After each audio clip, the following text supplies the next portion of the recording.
Yo les gars, c'est Zayak, j'espère que vous allez bien, moi en tout cas ça va très bien. Aujourd'hui on se retrouve pour une nouvelle vidéo sur les CPU AMD.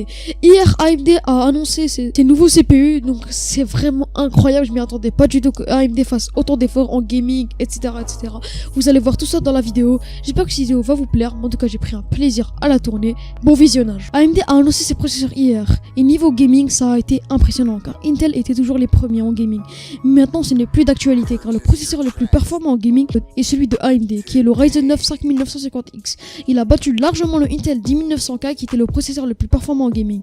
Le Ryzen 9 5950X est en moyenne 12,25% plus performant sur la majorité des jeux. Je vais vous donner des exemples. Le nouveau processeur AMD est 21% plus puissant que celui d'Intel sur League of Legends. Et il est 19% plus puissant sur le jeu CSGO. Il est aussi bien plus performant en multitâche et en montage photo et vidéo. Et tout ça pour une différence de seulement 20€. Niveau rapport qualité-prix, AMD est largement au-dessus. Maintenant, passons au Ryzen 5. Le Ryzen 5 5600X est 13% plus puissant que le i5 10600K en gaming, et aussi bien meilleur pour le multitâche, le montage, etc. Et tout ça pour le même prix. Pour l'instant, c'est les informations les plus importantes à retenir sur la dernière génération AMD. Pour tous ceux qui souhaitent prendre un nouveau PC, je vous conseille les nouveaux CPU AMD, que ce soit pour le gaming ou pour le montage. Et le multitâche, AMD sont les meilleurs pour l'instant. Les CPU seront mis en vente le 5 novembre, donc pour les intéresser, les CPU ne vont pas tarder à sortir. Moi, je pense pas qu'Intel va faire une très grosse réaction, elle va rien changer, elle va continuer avec sa 10e génération, car en fait elle a tellement de parts de marché, elle gagne tellement d'argent qu'elle n'a pas peur d'AMD, malgré qu'AMD reste au-dessus.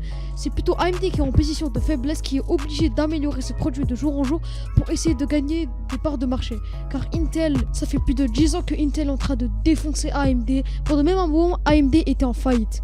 Juste pour vous dire, c'est AMD qui est en position de faiblesse et Intel qui est en position de force. Pour que AMD reprenne vraiment beaucoup de parts de marché et arrive à faire trembler Intel, il faut vraiment qu'il s'améliore de jour en jour. Et là maintenant, avec cette 5e génération, AMD s'est vraiment amélioré, que ce soit en gaming, en multitâche, partout. AMD est vraiment devenu largement mieux que Intel. Déjà, dans l'ancienne génération, c'est-à-dire la 3e génération, AMD était mieux en multitâche et en gaming, elle était égale ou un peu inférieure, j'ai dit bien un peu inférieure à Intel. Mais maintenant, AMD est meilleur que Intel en gaming et en multitâche. Donc c'est pour ça que je vous conseille les processeurs AMD. Sinon les gars, c'est la fin de cette vidéo. Dites-moi si elle vous a plu. Moi en tout cas, je prends un plaisir à vous tourner des vidéos. Désolé les gars, ça fait 2 semaines que j'ai pas sorti de vidéo parce qu'en fait les gars, j'avais vraiment pas la tête à ça avec les cours en ligne, etc. Vu que moi je suis pas en France, je suis en Algérie et j'ai des cours en ligne. Je suis pas en cours mais j'ai des cours en ligne de 8h30 à 16h30 et aussi j'ai le brevet, etc. C'est vraiment une galère, donc j'ai pas trop de temps de sortir des vidéos, mais là je vais vraiment essayer de vous sortir une vidéo par semaine comme je vous l'ai promis. Sinon les gars, c'est la fin, n'hésitez pas à liker, commenter, partager